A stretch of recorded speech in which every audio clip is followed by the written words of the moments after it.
There's a bit of a misconception when it comes to ongoing kind of perpetual boxing development that there's going to be an eventual neglect of fundamentals training, which is this issue is somewhat common amongst beginner students or somebody that's been boxing in the first for the first 2 years of their training, that eventually they'll learn the basics, the fundamentals, footwork, guard, straight punches, etc.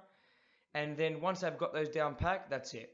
They move on to the really sexy stuff, the angle work and the long-winded combinations and long-winded evasive and defensive maneuvers. But this is actually quite commonly a problem when it comes to progressing as an advanced boxer. The fact that they do neglect their fundamentals training and focus so heavily on advanced drills. The fact of the matter is that when you're in the ring sparring or fighting competition or even just playing around, the majority of the round, 95% of the round, is made up of fundamentals. Footwork, distancing, timing, tight guard, straight punches, etc. Okay? So, generally speaking, this is what you want to spend most time focusing on when it comes to your boxing development, from a beginner student all the way to an advanced student. I'm referring particularly to amateur boxing in this instance. So, what I'll often see is, a young lad will come into the gym, and within the first 2 weeks, they want to do Lomachenko angles and Mayweather check hooks, but that's besides the point. But they'll learn their fundamentals, and over a period of 6 months to 1 year, they'll eventually jump in the ring and start doing a few rounds, etc., and sparring. They're confident in their ability because they've really been focusing on the fundamentals and they're with compatible opponents and so forth. And then moving forward, they want to progress faster, which is a great attitude to have. You want to get better quicker. But oftentimes it's at the expense of what they had developed initially, their ABCs. And a consequence of this is their boxing begins to suffer.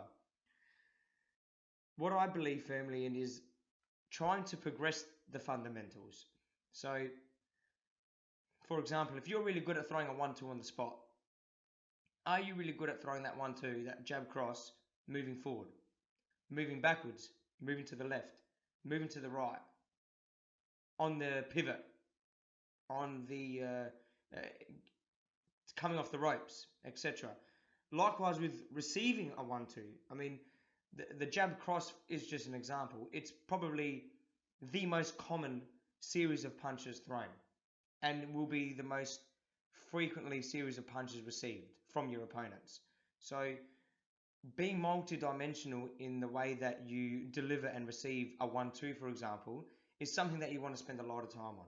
And it seems and sounds somewhat boring, but the reality is that when you're in there sparring at an amateur level, and from novice to intermediate even more so, a lot of the time spent is going to be receiving straight punches, often 1-2s, receiving their jab and then their cross, and delivering those 1-2s, and in lots of different circumstances. So being able to execute those fundamentals in lots of different positions and angles, etc., is important.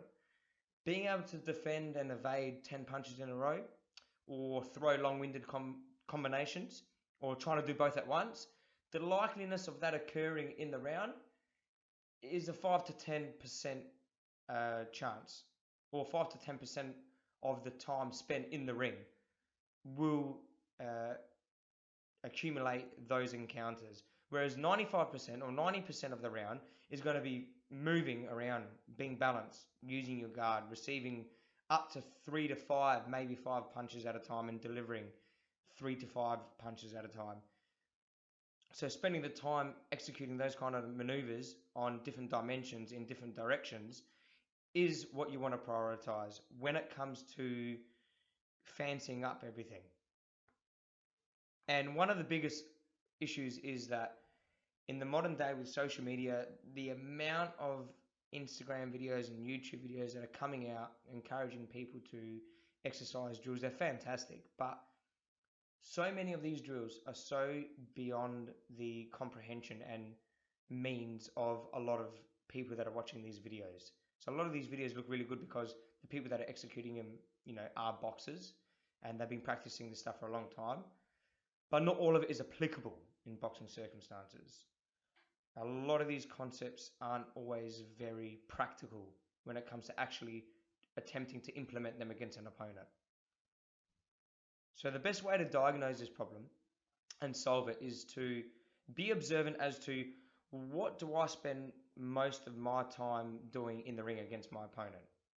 Okay, first of all is footwork. You're always going to be on the move, and if you're not, you should be. You're always going to be on the move. So footwork is huge, balance, and then your next one's probably range. Trying to stay out of range of your opponent's punches, but be in range when you want to execute yours. And then furthermore, defending your basic punches, executing your basic punches, and in many different directions, because the fight is always traveling. You'll either be coming forward, moving back to your left or your right, etc. So, in a nutshell, take your basics, your ABCs, the ones as we mentioned before, and try to diversify those as much as you possibly can, rather than unnecessarily overcomplicating things and doing unnecessarily complex maneuvers that at the end of the day probably won't be applicable in a sparring situation anyway. Stick to the basics, diversify the basics, and get really, really sharp at those, because those are the tools in the shed that you're going to need to use on jobs more often than any others. Thanks for listening, guys. I'll speak to you again soon.